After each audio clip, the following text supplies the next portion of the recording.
자, 이재명 후보 이야기 먼저 짚어보겠습니다. 이재명 후보는 어제 코로나 비상대응 긴급 성명을 발표했습니다. 코로나 검사를 받은 이후에 후보 대신에 박찬대 수석 대변인이 대독했는데요. 어떤 내용인지 먼저 확인해 보시죠. 안타깝지만 일상 회복에 잠시 멈춤이 필요합니다. 즉각적인 사회적 거리두기 강화 조치를 정부에 요청합니다. 거리두기 강화에 따른 국민 안심 대책 시행이 반드시 필요합니다. 무엇보다도 거리두기 강화 조치로 가장 큰 피해를 입게 될 소상공인 자영업자에 대한 선보상, 선지원을 시행해야 합니다. 백신 접종 부작용에 대해서는 백신과 인과성이 없다는 명백한 경우를 제외한 모든 보상과 지원을 책임지는 네거티브 방식의 백신 국가 책임제 시행을 촉구합니다. 재난 상황에는 비상 행동이 필요합니다. 이재명은 즉각 행동하겠습니다.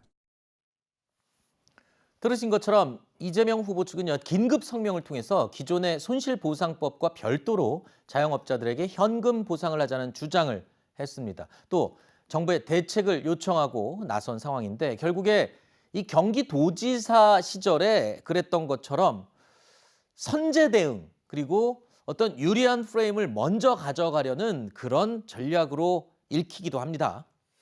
네, 저는 바로 한 4가지 전략 정도가 그렇게나 맞습니까? 네. 보이는 것 같은데 네. 첫 번째는 이재명 후보가 원래 갖고 있었던 성향, 방금 말씀하셨던 지금 해 보이겠다. 네. 내가 뭐 자리에 올라가 가지고 해 보이는 게 아니라 지금 해 보이겠다라고 하는 네. 그것 때문에 사실 경기도지사에서 사퇴하는 것도 좀 늦어진 감이 있거든요. 그 전략이 계속되고 있다라고 하는 거고 두 번째는 본인이 여당이라는 것을 선용하려고 하는 여당 네. 프리미엄이죠. 그러니까 야당에서는 예를 들면 윤석열 후보가 처음에 50조 원 소상공인 지원 얘기했을 때 집권하면 네. 100일 내에 그렇죠. 이렇게 했는데 이재명 후보는 난 여당이고 또 본인 소속 정당이 국회 다수파기 때문에 지금 해 보일 수도 있다라고 하는 그것을 이용을 하는 것 같습니다. 그리고 네. 세 번째는 문재인 대통령하고 역할 분담을 하는 성격도 있습니다. 네. 왜냐하면 문재인 정부가 스스로 위드 코로나의 길로 걸어갔기 때문에 네. 갑자기 방향을 꺾기는 대단히 어렵거든요. 그러면 이제 여권 대선 후보가 대통령과의 차별화 겸 대통령이 바로 빨리 할 수 없는 얘기를 한다라고 하는 역할 분담의 차원이 세 번째가 있고 네 번째는